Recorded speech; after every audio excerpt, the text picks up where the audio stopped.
তবে সেটি হতে হবে মন থেকে। সেটি কি থেকে হতে হবে? মন থেকে হতে হবে। আমরা সবাই গুনাহগার কিনা?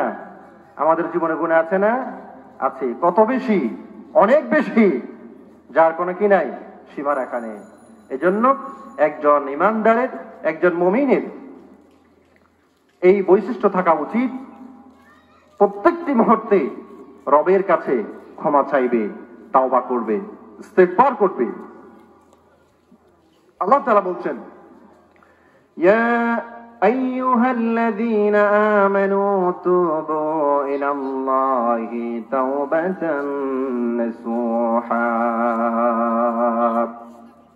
কিয়ামত পর্যন্ত আল্লাহ রাব্বুল আলামিন তার বান্দার জন্য ক্ষমার দরজা খোলা রেখে দিয়েছেন। বান্দা যখন ক্ষমা গুনাহ করবে আর আল্লাহর কাছে যখন ক্ষমা চাইবে, অনুতপ্ত হবে, আল্লাহ রাব্বুল আলামিন, বান্দা তুমি আমার কাছে চাও, ক্ষমা চাও, তবে সেটি উত্তম রূপে আমার কাছে ক্ষমা চাইতে হবে।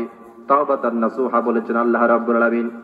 উত্তম রূপে যখন আল্লাহর কাছে, যখন চোখের পানি ছেড়ে ছেড়ে যখন রবের কাছে দুহাত তুলে যখন বলবো, রব্বুল আলামিন আমি গুনাহ করেছি, অপরাধ করেছি, তুমি আমাকে ক্ষমা করে দাও, আমি আমার ভুল বুঝতে পেরেছি, রব্বুল আলামিন বান্দার তামাম জিন্দেগীর গুনাহগুলো ক্ষমা করে দিবেন।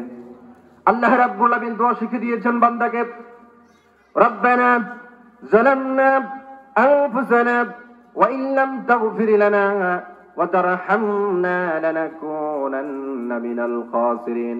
আয় আমার রব, আয় আমার মুনিব, আমি আমার নিজের প্রতি জুলুম করেছি, অপরাধ করেছি। তুমি যদি আমাকে ক্ষমা না করো, তুমি যদি আমার উপর রহম না করো, তাহলে পরে আমি ক্ষতিগ্রস্তদের অন্তর্ভুক্ত হয়ে যাব, আমি বিপদগামী হয়ে যাব। এজন্য আল্লাহ চমৎকার দোয়া শিখিয়ে দিয়েছেন। আল্লাহর কাছে দোয়াগুলো বলে বলে প্রত্যেক নামাজের পরে দোয়া করতে হবে। রবের কাছে যখন এই কথাগুলো বলে বলে যখন দুহাত তুলে যখন চোখের পানি ছেড়ে যখন রবের কাছে বলবো, আল্লাহ রাব্বুল আলামিন বান্দার তামাম জিন্দেগীর গুনাহগুলো ক্ষমা করে দিবেন।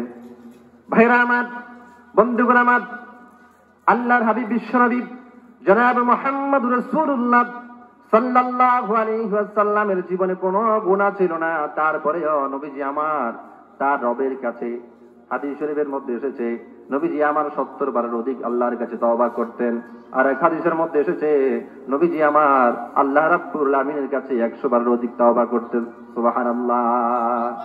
কিন্তু আমার আপনার জীবনে কত পরিমাণ গুনাহ আছে, যার কোনো সীমা রেখা নাই।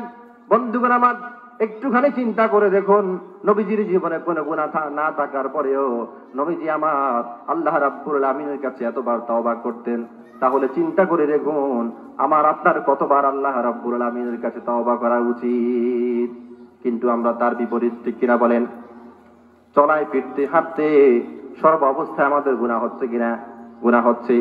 বছরের পর বছর চলে যাচ্ছে, মুয়াজ্জিন নামাজের জন্য ডাক দিচ্ছে, কিন্তু আমার আপনার খবর নাই।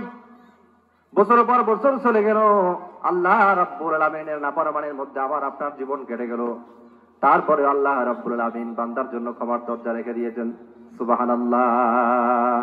তাওবার দরজা আল্লাহ রাব্বুল আলামিন যতক্ষণ পর্যন্ত না পশ্চিম আকাশে সূর্য উদিত হয়, অর্থাৎ যখন কিয়ামত সংঘটিত হয়ে যাবে, তখন পশ্চিম দিগন্তে সূর্য উদিত হবে আর পূর্ব দিগন্তে সূর্য স্তম্ভিত হবে।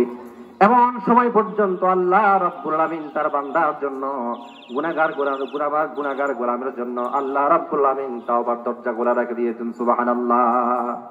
ভাইরা আমার, বন্ধুগণ আমার আপনার গুনার সীমা, গুনার পরিমাণ যদি দুনিয়ার আসমান সমান হয়, আল্লাহ রাব্বুল আলামিনের ক্ষমার পরিমাণ, ক্ষমার দরজা, রহমত হচ্ছে আরশ আজিম পর্যন্ত। সুবহানাল্লাহ।